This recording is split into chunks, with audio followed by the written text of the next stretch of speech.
Let's talk about the BMW E46 M3, a car so iconic, so universally worshipped in the enthusiast world that just saying those letters out loud, E46 M3, makes certain men involuntarily nod their heads like they're listening to a sermon. And they are, in a way. Because this car didn't just create drivers, it created a religion, and like all religions, it has its saints, its sinners, and it's absolutely insufferable fanatics who will not, under any circumstances, let you forget which side they're on. So let's break down the tribes. Because if you've ever owned one, known someone who owns one, or spent more than 30 minutes on any car forum in the last 15 years, you know exactly what I'm talking about. First, you have the track day theologians. This guy bought his E46 M3 used, probably around 2014 when the prices hit rock bottom, did 3 track days, and has since become the self-appointed guardian of what it means to truly drive a car. He wears a Sparko hoodie not because he races professionally, he absolutely does not race professionally, but because the hoodie communicates his seriousness to people in parking lots. He will walk up to your perfectly maintained streetcar and ask, within the first 90 seconds of conversation, what your suspension setup is. Not because he cares, but because he needs to establish that his coilover selection was more informed than yours. He quotes Georg Katcher reviews from 2001, the way other people quote scripture. He has personally broken 3 clutches, 2 diffs, and 1 friendship over discussions about whether the SMG transmission is actually good if you use it correctly. It's not, by the way, and he knows it. But he will defend it anyway because admitting otherwise would mean admitting that the manual was right all along and he didn't buy the manual. Then there's the guy who peaked in 2007. This man drove an E46 M3 during college or just after. He had the Imola red one. He drove it hard, he drove it sideways, and he drove it with the windows down and the S54 screaming at 8,000 RPM through tunnels. He definitely should not have been doing 8,000 RPM through. It was the greatest car he ever owned. Past tense. He sold it for something sensible, a crossover, a family sedan, a decision he describes as pragmatic and thinks about every single day. He now comments on YouTube videos and Instagram posts about E46 M3S with phrases like, still the best M car ever made, and they don't build them like this anymore, and this hits different. All posted from his phone while sitting in a Hyundai Santa Fe in a school pickup line. He is not wrong about the car, but his nostalgia has calcified into something theological. The E46 M3 is no longer a vehicle to him.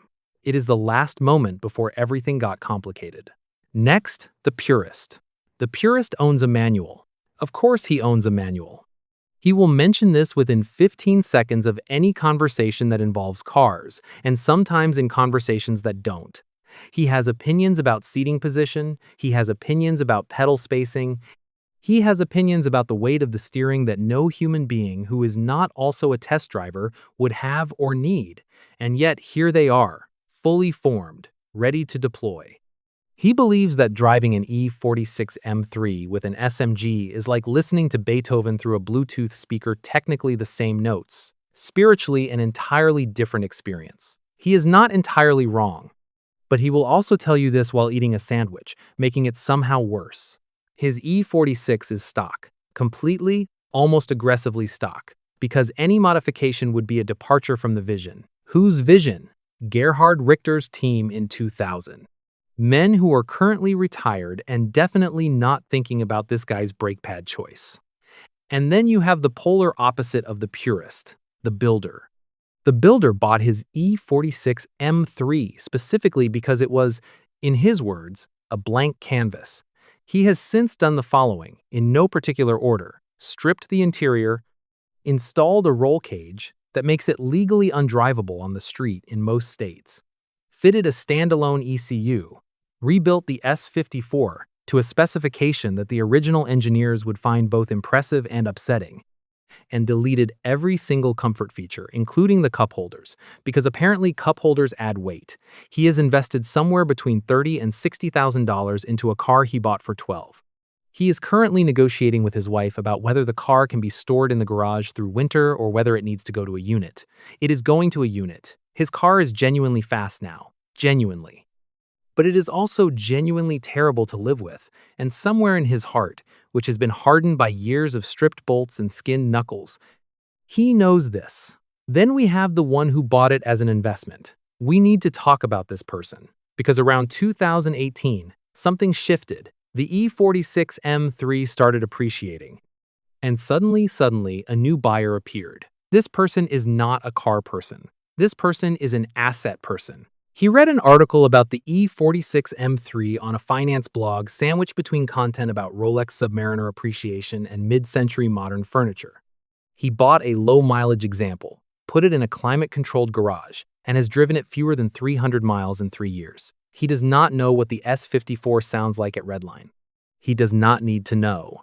He knows what it costs per mile to maintain, he knows the market comps in his region, and he knows, and this is important, that he will sell it for more than he paid. He talks about it the way people talk about wine they don't drink. It is not a car to him. It is a portfolio position with tires. And somehow, inexplicably, he is probably right. The female owner. Yes, she exists. She is magnificent. She bought hers because she wanted the best driver's car she could afford, did her research, decided the E46 M3 was the answer, and bought one. She does not explain herself to anyone. She knows more about the rod-bearing issue than the man at the gas station who is currently trying to tell her about it. She has heard everything. She has heard the, "Is this your boyfriend's car?" question. She has heard the, "Oh, you actually know what you're talking about" comment, delivered with genuine surprise by men who cannot process new information gracefully. She processes all of it with an expression that communicates, with extraordinary efficiency, that she has more important things to think about. She does 3 to 5 track days a year. Her lap times are better than yours. That's not an insult. It's just a fact. Now, the rod-bearing guy. Every community has its prophet of doom. In the E46 M3 world, it is the rod-bearing guy. He appears in every forum thread, every Facebook group post, every comment section, with the devotion of a man who has found his purpose. Someone posts a photo of their beautiful E46M, and within 20 minutes, he has arrived. "Have you done the rod bearings?" he types. Not "hello," not "nice car." Have you done the rod bearings? He is not wrong to ask. The S54's rod-bearing issue is real. It is documented, and if ignored, it will destroy an engine with absolutely no warning and no remorse. But his delivery has the energy of someone who has been waiting for this moment. The rod bearings are his entire personality. He dreams about them. At some point, this man was burned, personally and significantly, by a spun bearing, and he has decided that the appropriate response is to never let anyone else feel joy without first feeling fear. He is both a public service and a minor curse. The E46 M3 community also has a specific type of modified owner that deserves its own taxonomy. The guy who did just enough to ruin it, but not enough to fix it.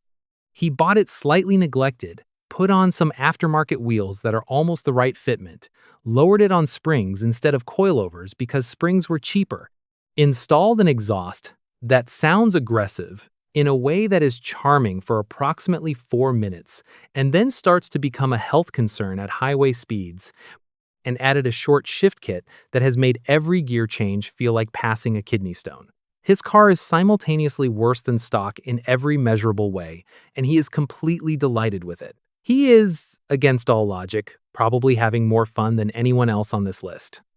There's a lesson in there somewhere about the relationship between perfection and joy that we don't have time to fully explore. And finally, the guy who just loves it. No agenda, no tribe, no investment thesis or track day philosophy or forum mythology. He just drives it. He knows the engine sounds ridiculous and he loves that. He knows the running costs are too high for what is technically a 20-year-old car, and he has made his peace with that. He knows that every time he pushes it to 80% of its capability on a good back road, he is touching something that the engineers who designed it would recognize and approve of. He is not trying to preserve it or flip it or rebuild it into something else. He just likes to drive it cleanly, with both hands on the wheel, and the S54 doing what it was born to do, which is to remind you, with complete authority, that some things were designed right the first time. The E46 M3 is one of those things. And whether you're a track day absolutist, a nostalgic with a Santa Fe, a rod bearing apostle, or just a person who bought a great driver's car and drives it, you already know that.